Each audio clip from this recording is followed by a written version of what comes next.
Salut les poulets, je suis super content de vous retrouver pour une vidéo bonus qui ne change rien à la série d'analyses et de pronostics qui sort généralement le vendredi.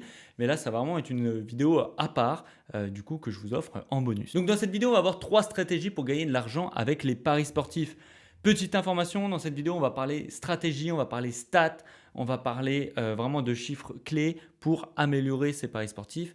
Donc si jamais ça ne t'intéresse pas, si jamais toi tu préfères les analyses, les paris sportifs, on se retrouve vendredi. Cette vidéo ne sera pas pour toi, j'ai pas envie que tu t'ennuies dessus. Et si c'est ton cas, du coup, je te dis à bientôt. Maintenant, si tu restes, c'est que tu aimes les paris sportifs, la stratégie pure et dure. Là, vraiment, on parle d'aller gratter 3 points sur ton bilan annuel en termes de taux de réussite ou alors d'aller augmenter ta cote moyenne de 0,5%. Voilà, c'est vraiment ce genre de stats qu'on va parler. On va parler vraiment de stratégie pure et dure. Donc si tu restes, c'est que tu aimes ça. Maintenant, j'aimerais un peu te donner le contexte. Pourquoi j'ai décidé de te parler de ça aujourd'hui? Tout simplement, sur Instagram, j'ai publié cette photo-là que tu as peut-être vue. Si tu ne me suis pas sur Instagram, tu peux aller me rejoindre. Et j'ai publié du coup de moi avec une voiture. Alors pourquoi j'ai fait ça? Tout simplement, alors là c'est strictement personnel, c'est que j'aime les voitures de sport et j'ai décidé de me faire plaisir tout simplement. Je me suis acheté ça. Alors c'est un petit peu stupide, hein, c'est complètement bête même si tu connais un peu en investissement. Ce genre de plaisir, c'est un passif, hein. C'est quelque chose qui ne te rapporte pas d'argent et même au contraire qui t'en fait perdre. Donc du coup, quand tu t'intéresses aux investissements, tu sais que ce n'est pas le bon investissement à faire. Mais là, c'était vraiment du point de vue personnel, puisque je pense qu'il est super important dans les paris sportifs de se fixer des objectifs. Voilà, des objectifs à atteindre qui sont chiffrés, donc qui peuvent être tout et n'importe quoi, hein. Peut-être que moi, voilà, c'est une voiture, mais pour toi, ça peut être beaucoup plus faible. Ça peut être se faire un très bon restaurant avec sa copine tous les mois. Ça peut être aller à Disneyland, s'offrir des grosses vacances coûteuses, même du matériel, hein. Ça peut être un téléphone, ça peut être une montre, n'importe quoi, mais quelque chose de chiffré qui te fait plaisir à toi. Pourquoi il faut faire ça? Tout simplement puisque tu as tout un travail à faire, c'est-à-dire un travail d'analyse, un travail de stratégie. Il va falloir que tu t'impliques dans les paris sportifs. Si tu ne fais pas confiance à quelqu'un, il va falloir que tu fasses ce travail-là. Et si au bout d'un moment, tu n'es pas récompensé par quelque chose, ça peut être annuel, trimestriel, n'importe, ou par mois, euh, et ben tu vas te démotiver au bout d'un moment. C'est obligatoire, tu te démotives, donc il faut se faire plaisir. Moi, j'avais ce plaisir depuis longtemps, cette envie de m'acheter un véhicule sportif, donc je l'ai fait. Je sais que c'est pas intelligent en termes de rentabilité, mais ça me fait plaisir, donc je l'ai fait. C'est pas vraiment là où la question se prend, c'est plutôt, j'ai regardé les commentaires un peu qu'il y avait sur Instagram, et j'ai vu une personne qui m'a dit, mais t'as pas gagné ça grâce aux paris sportifs. Et là, je me suis dit, il y a un gros blocage psychologique, un vrai blocage psychologique en se disant, tu peux pas gagner de l'argent avec un travail. Pas un travail, c'est-à-dire pour certains, ça c'est vraiment de la chance. C'est vraiment la roulette, je la tourne et j'attends et je vois est-ce que je gagne, est-ce que je perds. Et du coup, tu n'as pas pu gagner autant d'argent comme ça. Pourquoi on me dit ça? Tout simplement parce que j'ai pas l'habitude de vous proposer des tickets avec des cotes à 120 et que ça passe. Donc on se dit, tu peux pas avoir gagné autant d'argent avec les paris sportifs. Et donc c'est là où je vois qu'en termes de stratégie, les gens n'ont pas forcément compris comment ça se passe. Peut-être que certains se font avoir avec le discours d'autres pronostiqueurs qui vendent beaucoup trop de rêves. Et j'aimerais un peu expliquer ce lien. Et j'ai pas envie de vous dire que j'ai gagné ma voiture avec les paris sportifs. J'ai envie de t'expliquer comment j'ai fait pour avoir quelle stratégie j'ai utilisée dans les paris sportifs, donc du boulot, hein, pour pouvoir me faire plaisir. Alors tout d'abord, ce qu'il faut savoir, c'est que c'est la première fois que je me fais plaisir avec les paris sportifs. Avant, les autres années, les dernières années, j'ai tout investi mes bénéfices de paris sportifs dans ma bankroll. Donc ma bankroll, pour ceux qui ne le savent pas, c'est ma banque, c'est mon portefeuille pour pouvoir parier. Moi, je parie en termes de pourcentage. Je parie jamais en termes d'argent. C'est-à-dire que je parie entre 0,5 et 5% maximum. Alors, ça arrive très rarement sur un seul pronostic. Mais voilà, c'est un petit peu ma mise que j'utilise dans les paris sportifs. Et donc forcément, quand tu commences et que tu as une petite bankroll, cette mise, elle ne représente pas grand-chose. Au début, je crois que je devais miser, quand je misais 1%, c'était à peu près 20 euros. Très bien.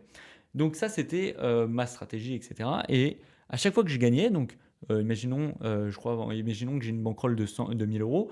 À la fin de l'année, j'ai fait 40% d'augmentation, donc j'ai gagné 400 euros.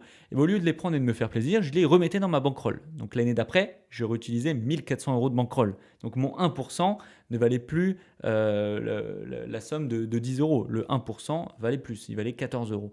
Donc forcément, ta bankroll est exponentielle quand tu fais ça. Et cette année, j'ai décidé de m'arrêter. Voilà, je trouve que j'ai une bankroll assez suffisante et j'ai envie de me faire plaisir. J'ai envie d'être récompensé par mon travail. Et du coup, je me suis fait ce plaisir-là, donc du coup, que tu as vu. Et du coup, dans cette vidéo, j'aimerais t'expliquer mes stratégies qui font que j'arrive à dégager un certain revenu par mois. Bah, alors, c'est pas forcément par mois, hein, puisque on voit que quand tu regardes sur l'année, c'est jamais égal, c'est jamais constant. Il y a forcément des creux, des montées. Mais quand tu divises le bénéfice annuel, ou là le bénéfice des 4 mois, je vais te faire un petit bilan de mes 4 derniers mois, et que tu le mets, voilà, tu le divises par le nombre de mois, tu peux voir ce que tu peux te faire, quel plaisir tu peux te faire. Donc la première stratégie, la stratégie numéro 1, c'est d'avoir une bankroll safe. Moi, je l'appelle la football safe. C'est ce que je propose à mes VIP, à mes membres sur l'offre numéro 1, c'est tout simplement le football pour moi. Alors ça peut être le basket pour toi, la Formule 1, le tennis, là où tu es expert, mais d'avoir une stratégie vraiment safe. Alors qu'est-ce qui définit cette bankroll-là? Pour moi, d'abord, c'est la masse, hein. C'est là où tu devrais avoir le plus de pronostics. Moi, sur les 4 derniers mois, je suis à 96 pronostics dessus, sachant que ça n'a pas été une période, voilà, tu le sais, où il y a eu les vacances, il y a eu les coupures, etc. 96 pronostics. Ensuite, tu dois avoir un bon ROI. Alors le ROI que je te conseille pour ce genre de bankroll, c'est un ROI entre 6 et 9%. Alors c'est pas facile à avoir, il faut vraiment que tu sois bon pour pouvoir atteindre ces chiffres-là. Moi, par exemple, l'année dernière, je ne l'ai pas atteint. J'étais pas sur dans cette tranche-là. Je crois que j'étais entre 4 et 5, quelque chose comme ça. Donc, c'était là où vraiment j'étais déçu. Et quand tu n'atteins pas tes objectifs, ces objectifs écrits, hein, donc cette fourchette, il faut que tu revoies les choses, il faut que tu réfléchisses à changer pour pouvoir améliorer ces chiffres. C'est là où le mot stratégie rentre en compte. Et donc moi, l'année dernière, tu le sais, je t'en ai déjà parlé, j'ai revu voilà, ma stratégie dans les paris sportifs.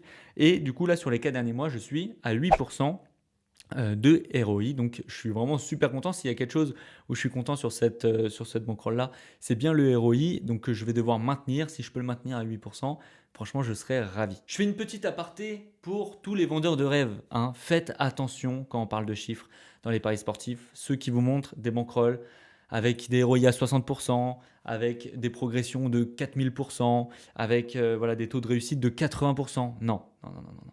Si vous vous intéressez un petit peu, voilà, essayez de regarder ce que disent les parieurs professionnels, ceux où c'est leur métier pur et dur, ils font que ça, et qui arrivent à avoir de l'argent tout le temps, hein, des années en année en année. Vous verrez que tout ça, c'est pas possible. Les ROI, les chiffres que je vous donne là, c'est la vraie vie, c'est ce que vous pouvez avoir. Voilà, c'était la petite aparté. Maintenant, on va revenir du coup. Donc, je te parlais du ROI et maintenant, je vais te parler du ROC. Le ROC, qu'est-ce que c'est? C'est tout simplement ta progression de bankroll, ce que je te parlais tout à l'heure. La progression de bankroll, là, il n'y a pas de fourchette, hein. Ça va vraiment dépendre de ta stratégie de paris sportif, etc. Moi, la mienne, je me fixe, j'aimerais à chaque fois atteindre entre 30 et 50% par an d'augmentation. Donc à savoir que c'est quand même beaucoup. Faut quand même le remettre en compte. Ton livret A, il s'approche, voilà, il est très très très bas à côté, mais bon, beaucoup moins risqué, il faut l'admettre. Moi, c'est le pourcentage que je vise et que j'arrive à peu près toujours à atteindre. Sur les 4 derniers mois, je suis à 12% de progression. Alors pareil, hein, tous les vendeurs de rêves te diront, mais 12% c'est ridicule. Oui, peut-être. Mais sur les 12 mois, ça va faire à peu près 48% si je reste sur cette lignée, j'espère, hein, parce que là pour l'instant tout se passe bien, mais peut-être qu'il y aura des creux. Donc il faut que j'atteigne du coup ce pourcentage d'augmentation. Donc ça s'appelle le ROC, le ROC. Ensuite, tu vas avoir plusieurs choses. Tu vas avoir deux choses qui sont vraiment liées. Il faut faire attention à ça. Tu as d'abord la mise moyenne. Tu vas avoir ta cote moyenne et également ton taux de réussite. Les deux derniers sont vraiment liés, ils sont même complètement liés. Alors, en termes de mise moyenne, moi je te l'ai déjà dit, je tourne entre 0,5 et 5% de mise à peu près par journée, pas forcément par pronostic, mais par journée. Et du coup, c'est vraiment quelque chose, ça c'est ma stratégie, je l'ai mis en place, je ne veux pas dépasser ce taux-là. Et si je dois te donner un exemple, par exemple, sur la bankroll que je prends pour mes clients, hein, ceux à qui je donne mes pronostics, je suis à 23 euros de mise moyenne sur ma base bankroll safe. Donc, c'est vraiment pas énorme, 23 euros. Tu peux te dire 1005, tu vois, un truc comme 1005 de bankroll, c'est énorme, mais la mise moyenne, tu vois, 23 euros, c'est vraiment très très peu. Donc, ça, c'est la mise moyenne. Donc, pour avoir ma mise moyenne, c'est très simple. Tu fais x6, hein, comme ça tu auras mon niveau de bankroll et tu auras mon niveau de mise. Donc ça reste élevé, ça dépend pour certains. Pour certains, ça sera même peut-être faible. Mais en tout cas, moi, c'est les mises que j'utilise. Après, en termes de cote moyenne et de taux de réussite. Alors moi, je tourne autour des 1,80 du coup de cote moyenne. C'est une cote que je me satisfais. Si j'arrive à la faire rapprocher le plus possible de 2, ça me plairait, mais il ne faut pas que ça touche trop à mon taux de réussite. Alors ça, je ne vais pas te donner de fourchette, hein. Il ne faut pas avoir un taux de réussite 2. Ça dépend vraiment de ta stratégie. On va voir dans les autres stratégies que je vais te parler après que c'est vraiment différent. Donc là, ça va vraiment dépendre de ta stratégie pure et dure. En termes de taux de réussite, je suis à 57%. Alors, c'est pas quelque chose où je suis le plus fier. J'aimerais être à 60%. Voilà, entre 60 et 65%, c'est là que je vise. Donc là, pour l'instant, 57%. J'essaie de mettre des choses en place pour augmenter ce taux de réussite et le faire passer du coup la barre des 60%. C'est mon but, je te l'ai dit. On est là pour gratter des pourcentages. Alors encore une fois, 57%, certains vont trouver ça ridicule. Certains vous promettent des taux de réussite à 80%. Mais il faut vraiment regarder la réalité des choses. Faites les comptes de vos pronostics et regardez vos taux de réussite.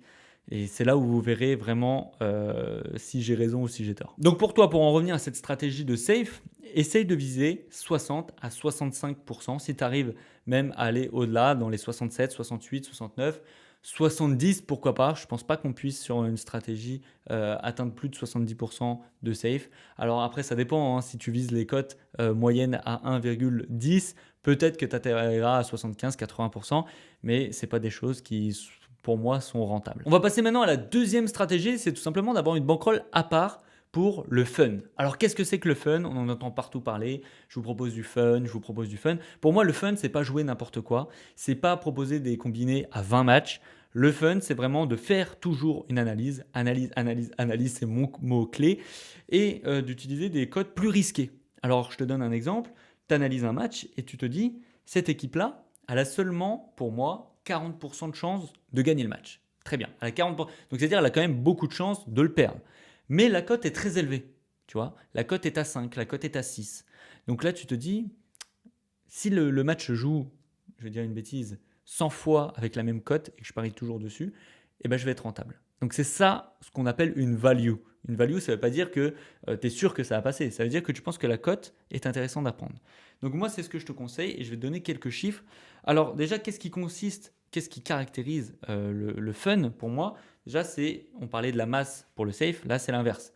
Enfin, on va miser peu, il va falloir miser sur des choses ponctuelles, voilà, des petits trucs. Pour te donner un exemple, je suis à 96 pronostics sur le safe, je suis seulement à 34 pour le fun, donc 3 fois moins pratiquement. Donc voilà, c'est un petit peu ma stratégie, miser beaucoup moins. La cote moyenne pour moi se situe entre 2,50 et 5. Voilà, maximum 5, même s'il n'y a pas vraiment de maximum. Mais voilà, au-dessus de 2,50, on peut dire que c'est des pronostics à risque. Alors ma cote moyenne à moi, si je te la donne, elle est à 3,26. Donc c'est ma cote moyenne. Donc là, tu es vraiment sur du fun, tu es sur du match nul, tu es sur de l'outsider. Et c'est ça qui est intéressant. Ensuite, la mise moyenne doit être beaucoup, beaucoup plus faible que ton pronostic safe. Pour moi, pour te donner l'exemple tout à l'heure, en prenant toujours l'exemple que j'utilise pour mes VIP, mes clients qui n'ont pas des bankrolls énormes, j'étais à 23 euros de mise moyenne en safe, et ben, je suis seulement à 12 euros pour eux sur du fun. Donc pareil, si tu veux ma mise, tu fais 6 fois plus et tu as à peu près voilà, mes mises que j'utilise en fun. Donc 12 euros de mise moyenne, 3,26 de cote moyenne et mon taux de réussite, maintenant c'est ça qui est assez intéressant, de 38%. Et oui, donc il y a quand même beaucoup plus de pronostics qui passent pas, qui passent. C'est ça le risque. Mais maintenant, je vais te donner les chiffres de rentabilité qui sont à prendre avec des pincettes. Là, je le dis, ce que je te disais tout à l'heure sur ceux qui vendent un peu de rêve. Donc, je suis à ROI de 25%, donc ce qui est assez énorme, et une progression de 21%. Donc, plus que mon autre stratégie de safe, mais qui est à prendre avec des pincettes puisqu'il y a seulement 34 pronostics. Et oui, il n'y a pas le même nombre de pronostics. Donc, sur l'année, quand j'atteindrai plus 100, 150, 200 pronostics, je pourrais regarder les chiffres et faire une analyse beaucoup plus précise puisque sur le fun, bien sûr, c'est beaucoup plus risqué. La dernière stratégie, la troisième, c'est tout simplement d'avoir une analyse d'une bankroll de championnat mineur. Alors ça, c'est ma petite pépite. Je l'ai découvert il n'y a pas si longtemps que ça, il y a 3 ans. Il y a 3 ans, j'ai commencé à me pencher dessus en analysant un petit peu ce que faisaient les parieurs professionnels et j'avais eu cette stratégie qui consistait tout simplement à dire que les championnats mineurs étaient plus intéressants. Tout simplement pourquoi? Puisque les bookmakers, ils sont pas bêtes, ils voient que les championnats majeurs, il y a énormément de gens qui parient dessus. Toi, peut-être que tu paries dessus même. Et du coup, voilà, ils mettent les bretelles, ils mettent le parachute, la ceinture, ils mettent le coussin, le matelas. Ils se protègent sur les cotes du coup des championnats majeurs. Et du coup, c'est plus difficile d'aller dénicher des pépites. Alors que tu prends un championnat mineur, si tu as seulement en France, imaginons 100 personnes qui misent dessus, bah, les bookmakers, ils ne s'intéressent pas trop, ils disent on n'a pas trop de risque de perdre d'argent. Donc du coup, on met des robots, on les règle selon des stats et ils nous font des cotes. Et c'est là où toi, tu peux avoir plus d'informations qu'eux et pouvoir aller choper des codes beaucoup plus value. Donc moi, mon championnat mineur, le principal, celui-là que je suis le plus fier, c'est le championnat de Suède. J'ai commencé à l'analyser, alors si je ne dis plus de bêtises dans les chiffres, il y a 2 ans. Et à partir de l'année dernière, seulement je les propose à mes clients, puisque du coup l'année d'avant, c'était vraiment la phase analyse. Alors ça ne veut pas dire que je suis un expert, je ne pense pas qu'en 1 an d'analyse, bon maintenant ça fait 3 ans que je suis dessus, mais d'analyse que tu deviens un expert dans un championnat, mais tu as quand même pas mal d'informations. Petit exemple, par exemple, sur les pronostics de ce week-end que j'ai proposé à mes clients, il y avait Malmo qui affrontait Djurgården. Alors Djurgården, c'est la folie. Ils sont premiers de championnat, tu regardes leur état de forme, c'est incroyable, il n'y a que des victoires. Et ils affrontent par contre l'équipe de Malmo qui est historique. Mais Malmo, eux, ont joué dans la semaine l'Europa League. Et oui, ça c'est à savoir. Et donc du coup, forcément, je regarde la cote de Djurgården, qui est un petit peu la bombe du moment, et je vois que la cote est à 3,25. 3,25 pour une équipe qui marche sur l'eau contre une autre équipe qui marche moins sur l'eau et qui a joué en semaine. Donc forcément, je me fais plaisir, je la prends sec et je la prends sécurisée, nul ou Djurgården. Et du coup, je te donne pas, voilà, je te donne le résultat. Il y a eu 1-0 pour Djurgården, donc le pronostic a été payant. Et bien sûr, tout le monde est satisfait. Pour parler de chiffres un petit peu, là j'utilise la même bankroll du coup en termes de montant que les pronostics safe. Et du coup, je suis à un ROI de 32%. C'est mon meilleur ROI. Voilà, c'est ma meilleure stratégie.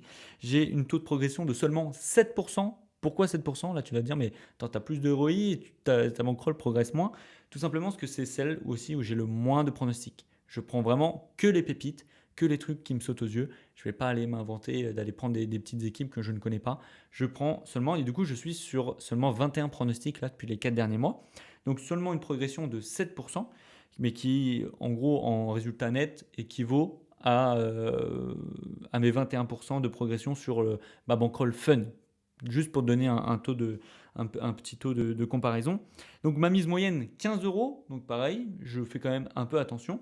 Cote moyenne 2,14, donc 2,14. Donc ça c'est vraiment ce que j'aimerais bien avoir sur mon pronostic safe, mais que j'arrive pas encore à atteindre. Et résultat, pourcentage de réussite, 62%. Donc là vraiment, pour moi c'est la bankroll parfaite. Il faudrait juste qu'il y ait plus de pronostics en nombre.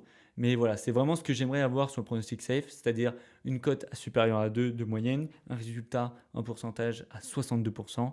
Franchement, c'est du bonheur. Voilà, messieurs, c'est mes 3 stratégies que j'utilise et que je propose à mes clients. Donc, c'est tout simplement 3 offres. Il y a une offre avec le safe, une offre safe plus fun et une offre safe plus fun plus championnat mineur.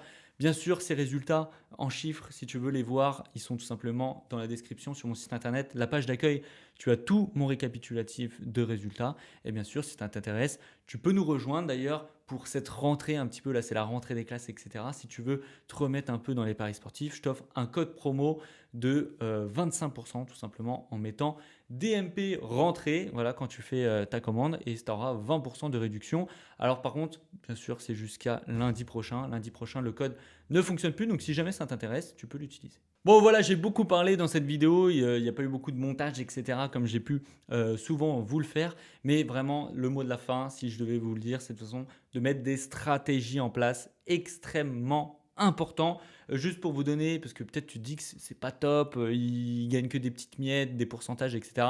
Pour donner les chiffres nets, peut-être que ça va un petit peu plus t'encourager à travailler également, à te faire voilà, des belles stratégies. Sur la comparaison que je prends, la petite bankroll que je prends pour mes clients, donc 2500, qui est pour moi assez faible, il faut l'avouer.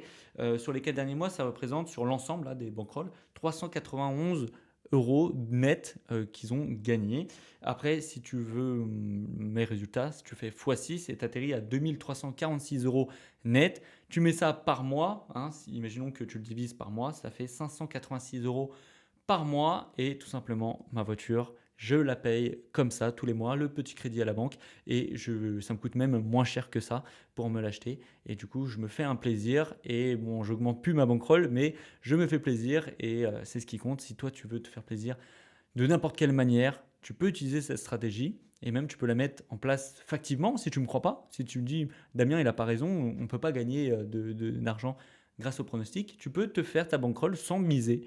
Juste, tu mets les résultats, etc. Et tu vois au bout de 3-4 mois où est-ce que tu en es. Et tu verras que peut-être, si tu travailles bien, tu auras aussi des bons résultats comme ça. En tout cas, les amis, dites-moi si ça vous intéresse, les vidéos beaucoup plus stratégiques. Dites-moi où vous en êtes, vous, dans vos stats. Est-ce que vous réussissez à être à plus de 60% de réussite avec une cote intéressante? Est-ce qu'au contraire, vous avez une autre stratégie, hein, comme je peux avoir sur le fun, avec seulement 38% de réussite, mais une cote très élevée, moyenne, de 3 et plus? Donc, marquez-moi ça en commentaire. N'oubliez pas de vous abonner, le pouce bleu comme d'habitude. Moi, je vous dis à vendredi pour la vidéo analyse et pronostics.